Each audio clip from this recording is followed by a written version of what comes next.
Southampton से New York के लिए रवाना हुआ अनसिंकेबल कहे जाने वाला टाइटैनिक अपनी पहली यात्रा भी पूरी नहीं कर पाता और अपने सफर के 5वें दिन ही 15 अप्रैल 1912 को एक आइसबर्ग से टकराकर समुद्र में डूब जाता है। टाइटैनिक अपने साथ उस पर मौजूद 1500 से ज्यादा लोगों को भी ले डूबता है। पूरी दुनिया जहां सबसे बड़े और सबसे आलीशान अनसिंकेबल शिप टाइटैनिक की तबाही और हजारों लोगों की मौत से सदमे में थी, तो वही एक्सप्लोरर्स और इन्वेस्टिगेटर्स ने टाइटैनिक को समुद्र की हजारों किलोमीटर की गहराई में ढूंढने के लिए दिन रात एक कर दी थी। लेकिन नॉर्थ अटलांटिक ओशन ने टाइटैनिक को अपनी गोद में इस तरह से छुपा लिया था कि टाइटैनिक को ढूंढने के लिए एक के बाद एक कई सर्च ऑपरेशंस फेल होते चले गए। पहले महीने, फिर साल और फिर दशक बीतते गए, लेकिन टाइटैनिक का कोई नामो निशान तक नहीं मिल सका। 1980 आते आते जहां बहुत से इन्वेस्टिगेटर्स ने टाइटैनिक को खोजने से हाथ खड़े कर दिए थे, तो वही ओशनोग्राफर डॉक्टर रॉबर्ट बेलार्ड टाइटैनिक को लेकर इस कदर फैसिनेटेड थे कि उन्होंने उसे ढूंढने की जिद नहीं छोड़ी। यूँ तो रॉबर्ट टाइटैनिक को ढूंढने का पहले भी कई प्रयास कर चुके थे, पर उनका भी प्रयास बाकी खोजकर्ताओं की तरह असफल ही रहा था।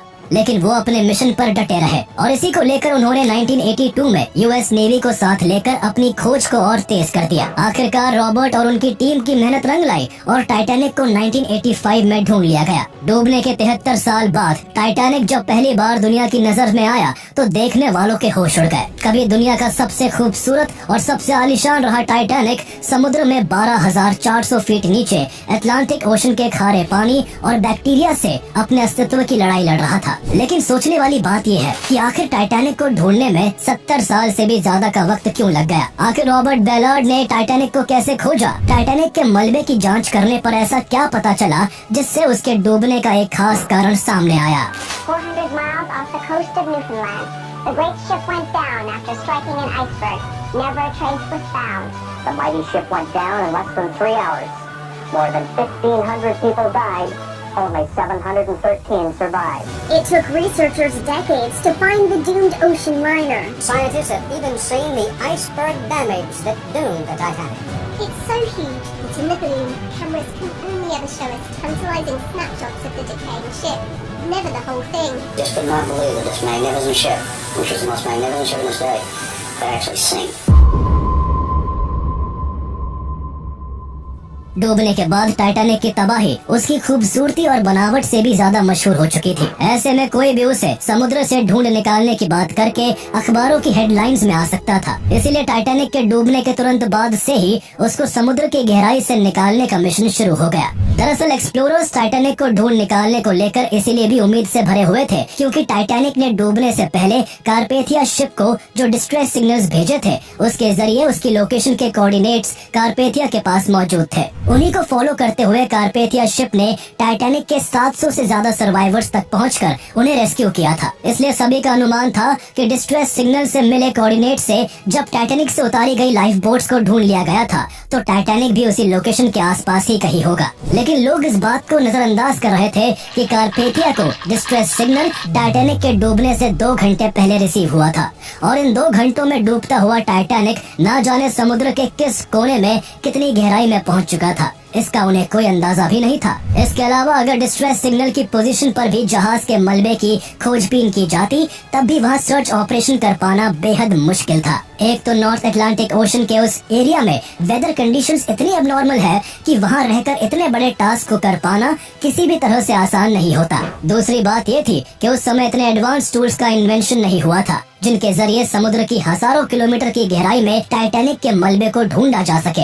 लेकिन ये सच्चाई जानने के बाद भी कुछ लोग टाइटैनिक को समुद्र से ढूंढ निकालने की कोशिश में लगे हुए थे। टाइटैनिक के साथ हुए हादसे में कई वेल्दी विक्टिम्स भी थे जिनके परिवार अपने पैसे और ताकत के इस्तेमाल से टाइटैनिक को बाहर निकालना चाहते थे। इनमें गुगनहाइम फैमिली, एस्टर फैमिली और वाइडनर फैमिली थी जिन्होंने मिलकर एक ऑर्गेनाइजेशन को बनाया और the Merritt and Chapman Derrick and Wrecking company के साथ टाइटैनिक को बाहर निकालने का कॉन्ट्रैक्ट साइन किया। लेकिन इस प्रोजेक्ट को कुछ वक्त बाद ही बंद करना पड़ा क्योंकि टेक्निकल लिमिटेशंस और एडवांस टूल्स न होने की वजह से डाइवर्स बढ़ते वाटर प्रेशर का सामना नहीं कर पाते और समुद्र की गहराई तक पहुंचने में वो असफल रहते हैं। इसके बाद मार्च 1914 में डेनवर के एक आर्किटेक्ट चार्ल्स स्मिथ ने सबमरीन्स के साथ इलेक्ट्रोमैग्नेट्स को जोड़ने का सुझाव दिया। उन्होंने थ्योरी दी कि इस तरह इलेक्ट्रोमैग्नेट के अटैच होने से सबमरीन पानी में टाइटैनिक के स्टील हल की ओर खींची चली जाएगी और इस तरह टाइटैनिक की एग्जैक्ट लोकेशन का पता चल जाएगा। जिसके बाद और भी कई इलेक्ट्रोमैग्नेट्स को समुद्र में उतारकर टाइटैनिक को सरफेस पर लाया जा सकेगा। लेकिन ये थ्योरी उस वक्त बिल्कुल भी प्रैक्टिकल नहीं थी और इस काम में करीब 1.5 मिलियन डॉलर्स का खर्चा होता, जो आज के हिसाब से 45 मिलियन डॉलर से भी ज्यादा होते हैं। इसलिए इस प्लान को भी ड्रॉप कर दिया गया। इसके बाद साल दर साल बदलते गए और टाइटैनिक को ढूंढने को लेकर एक के बाद एक कई थ्योरीज सामने आती रही, लेकिन सुझाया गया हर एक तरीका बस हवाई बातें ही थी, जिन पर काम करके सिर्फ वक्त और पैसा ही बर्बाद होता। ये वो दौर था जब दुनिया फर्स्ट वर्ल्ड वॉर में उलझी हुई थी, जिससे लगभग हर देश इकोनॉमिक क्राइसिस और पॉलिटिकल टेंशन से जूझ रहा था। हर तरफ भूखमरी, खून खराबा और अस्थिरता का मंजर था। ऐसे बदतर हालातों और लिमिटेड टेक्नोलॉजी के चलते दशकों तक टाइटैनिक को ढूंढने के लिए एक भी असरदार प्रयास नहीं किया जा सका। टाइटैनिक के डूबने के पूरे 41 साल बाद जुलाई 1953 में टाइटैनिक के मलबे को ढूंढने का एक सीरियस अटेम्प्ट रिस्डन बीजली द्वारा किया जाता है। ये साउथहैम्पटन बेस्ड वर्ल्ड की leading deep sea salvage company थी, जिसका काम समुद्र में डूबे जहाजों को ढूंढने का था। टाइटैनिक को ढूंढने के लिए इस कंपनी द्वारा टाइटैनिक की रिपोर्टेड लोकेशन पर पानी में कई धमाके किए गए, जिससे समुद्र के अंदर एको क्रिएट हो सके और सोनार की मदद से एको प्रोफाइल को रिकॉर्ड किया जा सके। इस तरह टाइटैनिक रैकेज की एग्जैक्ट लोकेशन को स्पॉट करने का प्रयास था। लेकिन रिस्डन बीजली को पहले 1953 और फिर 1954 में दोनों बार कुछ भी हाथ नहीं लगा और उनका सर्च मिशन फेल हो गया। टाइटैनिक को लेकर लोगों का फैसिनेशन तब भी वही था जो आज है, लेकिन टाइटैनिक को ढूंढने के कई फील्ड सर्चेज ने एक्सप्लोरर्स के हौसलों को कमजोर कर दिया था। समुद्र के खौफनाक मौसम और बदतर हालातों में सुरक्षित रहते हुए टाइटैनिक को ढूंढने में काफी पैसा खर्च हो जाता था। ऐसे में इस बात की भी श्योरिटी नहीं थी कि इतना खर्चा करके जहाज के मलबे को ढूंढ ही लिया जाएगा। बिना किसी खास टेक्नोलॉजी के उस वक्त समुद्र के हजारों किलोमीटर की गहराई में डूबे हुए मलबे को ढूंढना अंधेरे में तीर चलाने जैसा था। इसलिए पास्ट फील्ड रिकॉर्ड्स को देखते हुए 1960s एंड 1970s में टाइटैनिक को ढूंढने के किसी भी प्रपोजल को कोई भी फंडिंग एंड सपोर्ट नहीं मिला। इस तरह टाइटैनिक को डूबे हुए 65 साल गुजर जाते हैं, पर टाइटैनिक को ढूंढा नहीं जा सका। इसके बाद साल 1977 में Woods Hole Oceanographic Institution ocean floor की मैपिंग के लिए न्यू सर्वे इक्विपमेंट को डेवलप करता है, जिसकी टेस्टिंग का काम रॉबर्ट बैलार्ड को दिया जाता है। रॉबर्ट बैलार्ड इस इंस्टीट्यूशन के साथ मरीन जियोलॉजिस्ट के तौर पर कई सालों से जुड़े हुए थे। एक और जहां इंस्टीट्यूशन इस नए एडवांस टूल्स की टेस्टिंग करना चाहता था, तो वही रॉबर्ट इन इक्विपमेंट्स का इस्तेमाल टाइटैनिक को खोजने के लिए करना चाहते थे। उनका ये सपना 1973 से ही था और अपनी इसी ख्वाहिश को पूरा करने के लिए अक्टूबर 1977 में उन्होंने टाइटैनिक को ढूंढना स्टार्ट कर दिया। रॉबर्ट ने टाइटैनिक को ढूंढने के लिए डीप सी सैल्वेज वेसल सी प्रोब का इस्तेमाल किया, जो कि एक ड्रिल शिप था, जिसमें सोनार इक्विपमेंट और कैमरा ड्रिलिंग पाइप के एंड में अटैच किए गए थे। रॉबर्ट ने टाइटैनिक के मलबे को ढूंढने के लिए जैसे ही ड्रिलिंग पाइप को समुद्र में उतारा, कुछ देर के अंदर ही ड्रिलिंग पाइप बीच से टूट गया और उससे अटैच सभी महंगे इक्विपमेंट्स भी समुद्र में समा गए। इस तरह टाइटैनिक को ढूंढने का रॉबर्ट बैलार्ड का पहला प्रयास शुरू होने से पहले ही खत्म हो गया। लेकिन वो हार मानने वालों में से नहीं थे और उन्होंने इस फेल्ड मिशन के बाद ऐसे रोबोट्स को डेवलप करना शुरू कर दिया जो ओशन फ्लोर पर मूव करते हुए वहाँ इमेजेस और इंफॉर्मेशन को गैदर कर सके। इसके बाद टाइटैनिक को ढूंढने के लिए जैक ग्रिम नाम के ऑयल टाइकून सामने आते हैं, जो ऐसे अनोखे इंसान थे कि उन्होंने बहुत से अटपटे और बेसिर पैर के अभियानों पर बेशुमार पैसा खर्च किया था। इससे पहले वो नोआज आर्क, लॉक नेस मॉन्स्टर, बिगफुट और हॉलो अर्थ जैसे कॉन्सेप्ट्स पर हुए एक्सपेडिशंस को स्पॉन्सर कर चुके थे। जैक ग्रिम ने 1980 में टाइटैनिक को ढूंढने का अभियान शुरू किया, जिसके लिए उन्होंने बहुत सारा फंड रेज भी किया। फंड रेज के बाद उन्होंने सबसे पहले कोलंबिया यूनिवर्सिटी के जियोलॉजिकल ऑब्जर्वेटरी को $3,30,000 की डोनेशन करके वहाँ से साइंटिफिक कंसल्टेंसी हासिल की और साथ ही कुछ जरूरी इक्विपमेंट्स और उनके टेक्नीशियंस को भी ग्रिम ने अपने मिशन में जोड़ लिया। लेकिन जैक ग्रिम ऐसे मिजाज के इंसान थे कि उनके साथ काम करना कोई आसान काम नहीं था। उनकी विचित्रता का अंदाजा इस बात से ही लगाया जा सकता है कि जब टाइटैनिक को ढूंढने के लिए साइंटिस्ट और इंजीनियर्स ने समुद्र के नक्शों को देखना शुरू किया, तो ग्रिम अपने साथ अपने पालतू बंदर को ले आए और उन्होंने सभी से कहा कि बंदर नक्शे में जिस जगह उंगली रख देगा, टाइटैनिक को वहीं पर ढूंढा जाएगा। पहले तो साइंटिस्ट को ये सब मजाक लगा, लेकिन जब ग्रिम अपनी इसी बेतुकी जिद पर अड़ गए तो साइंटिस्ट ने ग्रिम को बंदर और उनमें से किसी एक को चुनने को कहा। सभी को हैरान करते हुए ग्रिम ने साइंटिस्ट की जगह बंदर को चुना। उनके इस बेतुकेपन से नाराज होकर साइंटिस्ट ने उनका साथ छोड़ दिया। हालांकि ग्रिम की टीम के बहुत मनाने पर साइंटिस्ट बंदर को पीछे छोड़ने की शर्त पर इस मिशन में ग्रिम के साथ फिर से जुड़ गए। इसके बाद ग्रिम और उनके साथ जुड़े साइंटिस्ट और क्रू ने जुलाई 1980 में मार्क सोनार सिस्टम और मैग्नेटोमीटर का इस्तेमाल करते हुए टाइटैनिक को ढूंढना शुरू कर दिया।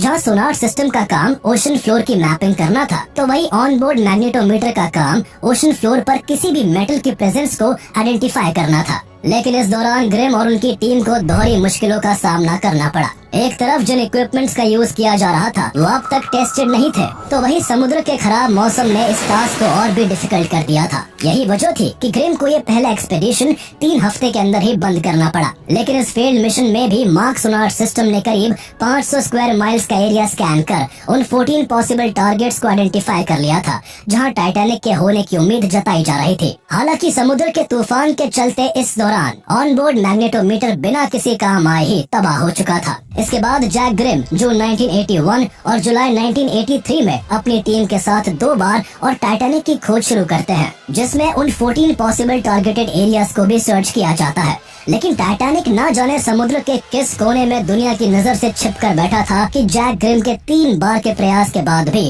टाइटैनिक को ढूंढा नहीं जा सका। हालांकि कुछ सालों बाद पता चला कि 1980 में ग्रिम द्वारा इस्तेमाल किया गया मार्क सोनार टाइटैनिक के ऊपर से गुजरा था, लेकिन वो उसे डिटेक्ट नहीं कर सका था। इसके अलावा ग्रिम के 1981 के एक्सपेडिशन में डीप टो सोनार टाइटैनिक के रेक से मात्र 1.5 मील की दूरी पर था और तब भी उसको नहीं देखा जा सका। लेकिन ये सब बातें तब सामने आई जब टाइटैनिक की खोज कर ली गई। इसलिए इस जानकारी से टाइटैनिक को ढूंढने में कोई मदद नहीं मिल सकती थी। 1912 में डूबा टाइटैनिक 70 साल बाद भी ढूंढा नहीं जा सका था। जितना हैरान दुनिया को टाइटैनिक के डूबने ने किया था, उतना ही रहस्य उसको ढूंढने को लेकर बना हुआ था। दुनिया के बड़े से बड़े एक्सप्लोरर्स, साइंटिस्ट और बिजनेसमैन टाइटैनिक को ढूंढने में अपनी किस्मत आजमा चुके थे और सबके सब नाकाम ही रहे थे।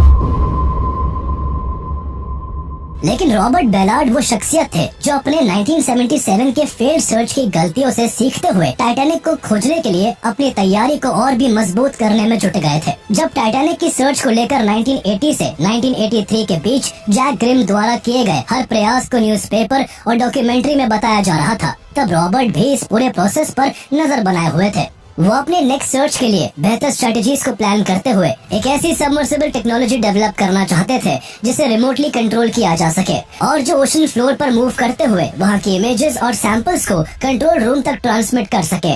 लेकिन रॉबर्ट के लिए ये सारा काम अकेले कर पाना मुश्किल था, क्योंकि इतनी एडवांस टेक्नोलॉजी को डेवलप करने के लिए बहुत सारे फंड और टीम वर्क की जरूरत पड़ती। इसलिए रॉबर्ट ने 1982 में इसे बनाने और उसके जरिए टाइटैनिक को ढूंढने के लिए यूएस नेवी को अप्रोच किया। यूएस नेवी के साथ रॉबर्ट 1967 से ही जुड़े हुए थे और यूएस नेवी द्वारा वुड्स होल ओशनोग्राफिक इंस्टीट्यूशन के कई सर्च वेसल्स को पास्ट में भी फंडेड किया गया था। नेवी को रॉबर्ट की टेक्नोलॉजी का आइडिया पसंद तो आया, लेकिन वो टाइटैनिक के मलबे को ढूंढने में बिल्कुल भी इंटरेस्टेड नहीं थे। नेवी के ऑफिशियल्स चाहते थे कि वो इस टेक्नोलॉजी के लिए फंडिंग तभी करेंगे जब रॉबर्ट उसका इस्तेमाल नेवी की 2 मिसिंग न्यूक्लियर सबमरीन्स यूएसएस थ्रेशो और यूएसएस स्कॉर्पियन को खोजने के लिए करे, जो कि सालों से नॉर्थ अटलांटिक ओशन में ही कहीं तबाह होकर पड़ी थी। साथ ही नेवी ऑफिशियल्स चाहते थे कि रॉबर्ट इन क्रैश सबमरीन्स के फोटोग्राफ्स भी कैप्चर करे, ताकि उनके डिस्ट्रॉय होने के पीछे का कारण पता चल सके और ये क्लियर हो सके कि उन्हें मार गिराने में कहीं यूएसएसआर का हाथ तो नहीं था, जिसके साथ अमेरिका उस वक्त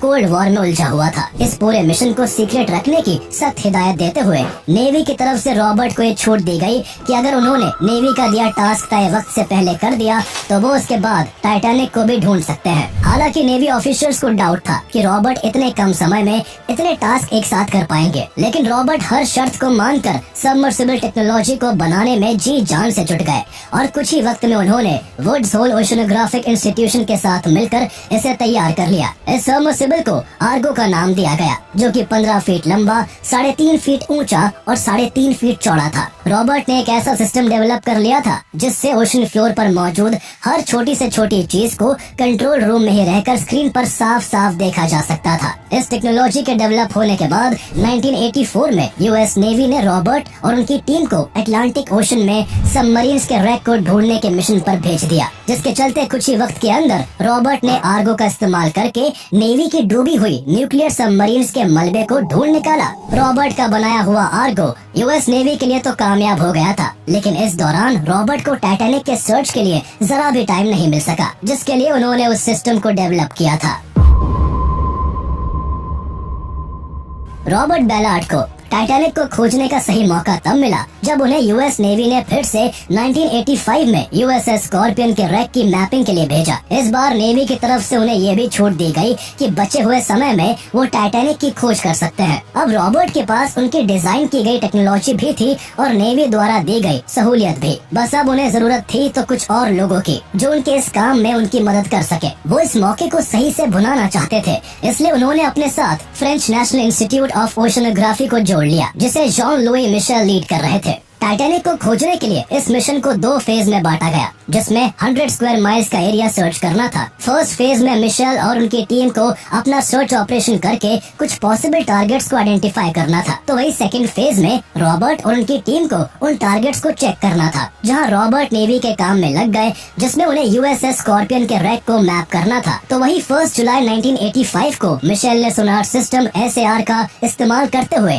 टाइटैनिक की खोज शुरू कर दी। लेकिन कई हफ्तों की मेहनत और 75% सर्च एरिया को स्कैन करने के बाद भी मिशेल और उनकी टीम को टाइटैनिक का कोई अता पता नहीं चल सका। उनका सोनार सिस्टम टाइटैनिक को कहीं भी स्पॉट नहीं कर पाया था और न ही किसी पॉसिबल टारगेट को अचीव किया जा सका था। इसके बाद 22 अगस्त 1985 को रॉबर्ट नेवी का काम खत्म करके टाइटैनिक के सर्च में जुड़ जाते हैं और टाइटैनिक को ढूंढने के सेकंड फेज को शुरू कर देते हैं। मुश्किल इस बात की थी कि अब रॉबर्ट के पास केवल 12 दिन का ही समय बचा था। इतने दिनों में अगर वो टाइटैनिक को नहीं ढूंढ पाते तो उन्हें खाली हाथ ही वापस लौटने के लिए मजबूर होना पड़ता।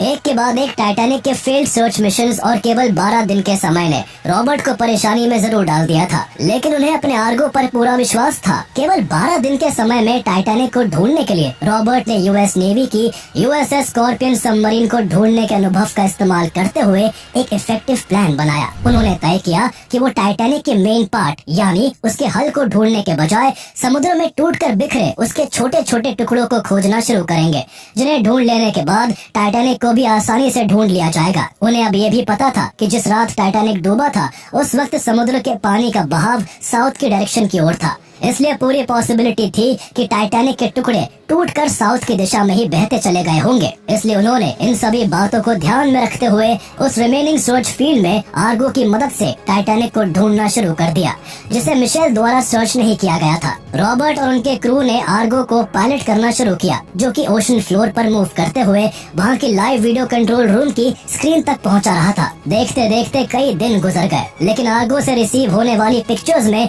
समुद्र तल पर मौजूद पत्थर से लेकर समुद्री जीव तक सब कुछ दिखा। बस अगर कुछ नहीं नजर आया तो वो था टाइटैनिक, जिसके एक टुकड़े तक भी आर्गो नहीं पहुंच सका था। वापस लौटने की डेडलाइन बेहद करीब थी और ऐसे में रॉबर्ट का क्रू लगभग हार मान ही चुका था कि 1 सितंबर 1985 के रात करीब 1 बजे अचानक से आर्गो की नजर एक मैन मेड ऑब्जेक्ट पर पड़ी, जिसके दिखते ही रॉबर्ट और सारा क्रू मॉनिटर स्क्रीन से चिपक गया। जैसे जैसे मॉनिटर स्क्रीन पर ऑब्जेक्ट बड़ा दिखने लगा, वैसे वैसे उसकी पिक्चर साफ साफ दिखने लगी और उसके कुछ ही मिनट बाद रॉबर्ट और क्रू खुशी से उछलने लगे, क्योंकि ये ऑब्जेक्ट कुछ और नहीं बल्कि टाइटैनिक का एक बॉयलर था।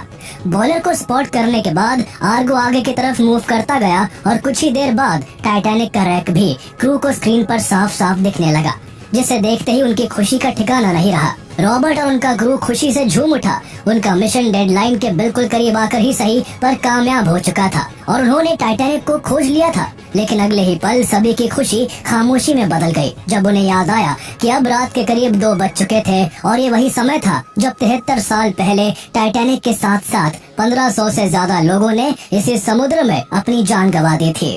रॉबर्ट बैलार्ड ने टाइटैनिक के डूबने के 73 साल बाद उसे ढूंढकर इतिहास रच दिया था। Titanic new found land Canada से करीब 700 किलोमीटर दूर नॉर्थ अटलांटिक ओशन में 12,400 फीट नीचे कई टुकड़ों में बिखरा पड़ा था।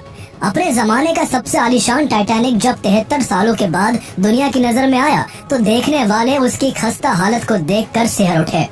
2 हिस्सों में टूटे टाइटैनिक के हिस्से एक दूसरे से 2000 फीट से ज्यादा की दूरी पर थे और समुद्र के खारे पानी और वहाँ मौजूद खतरनाक बैक्टीरिया की वजह से बुरी तरह जंग खा रहे थे।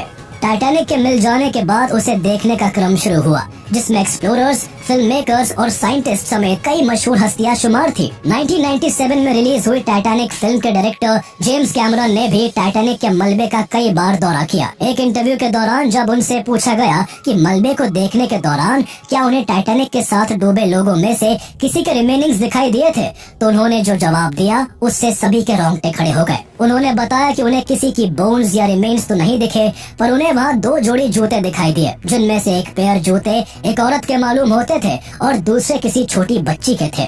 ये जूते एक माँ और उसकी बहुत छोटी बच्ची के थे, जिन्होंने टाइटैनिक के डूबते वक्त एक दूसरे से लिपटकर समुद्र में डूबते हुए जान गंवा दी थी। सालों बाद उनके शरीर का अंग अंग खारे पानी में घुलने के बाद भी उनके जूते उनके साथ होने की मौजूदगी की गवाही दे रहे थे। अफसोस इस बात का था कि ये सिर्फ एक अकेला उदाहरण नहीं था, बल्कि ऐसे हजारों लोग थे जिन्होंने इस हादसे में जाने कितने ही दर्दनाक लम्हों से लड़ते हुए अपनी जिंदगी खो दी थी। टाइटैनिक के मलबे पर साइंटिस्ट ने अपनी रिसर्च शुरू की, जिसमें उन्होंने पाया कि टाइटैनिक के जिस हिस्से का आइसबर्ग से टकराव हुआ था, उस जगह पर टाइटैनिक को बनाने वाली व्हाइट स्टार लाइन कंपनी ने बहुत ही लो क्वालिटी का स्टील और कमजोर रिवेट्स का यूज किया था। कंपनी ने ये काम पैसा बचाने के लिए किया था और साइंटिस्ट की माने तो कंपनी की इस लापरवाही की वजह से ही टाइटैनिक को आइसबर्ग से टकराव के वक्त इतना नुकसान पहुंचा, जिस कारण पानी बहुत तेजी से अंदर भरता गया और केवल 2 घंटे और 40 मिनट में पूरा टाइटैनिक समुद्र में डूब गया। कंपनी अगर कॉस्ट कटिंग न करके सही स्टील और रिवेट्स का यूज करती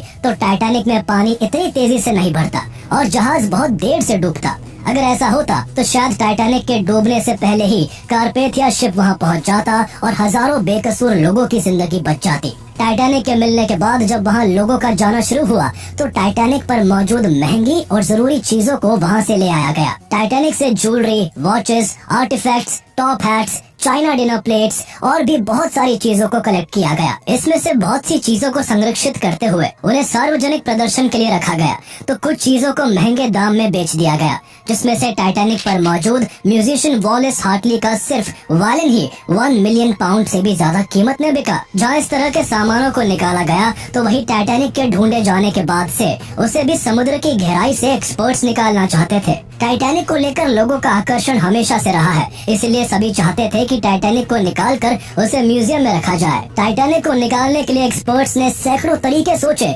जिनमें से ज्यादातर किसी काम के नहीं थे, और जो कुछ तरीके इफेक्टिव थे उनमें खर्चा इतना ज्यादा हो जाता कि उनका पैसा सैकड़ों सालों तक भी रिकवर नहीं हो पाता। जहाँ कोई भी गवर्नमेंट और बिजनेसमैन इतना ज्यादा खर्च करने के लिए तैयार नहीं था, तो वही इस बात की भी कोई श्योरिटी नहीं थी कि टाइटैनिक का मलबा सुरक्षित निकल भी पाएगा या नहीं। एक्सपर्ट्स को डर था कि सालों से समुद्र के खारे पानी में टुकड़ों में बटा टाइटैनिक इतनी कमजोर हालत में पहुंच चुका था कि उसे निकालने के दौरान वो समुद्र के अंदर ही कई और टुकड़ों में टूटकर बिखर सकता था। इसलिए बहुत प्लान्स और स्ट्रेटजीज के बावजूद टाइटैनिक को उसके डूबने के 112 साल बाद भी निकाला नहीं जा सका। टाइटैनिक आज भी नॉर्थ अटलांटिक ओशन में अपने वजूद की लड़ाई लड़ रहा है, और अगर विशेषज्ञों की माने तो टाइटैनिक 2030 तक पूरी तरह से कोलैप्स होकर हमेशा हमेशा के लिए ओशन में ही कहीं गायब हो जाएगा।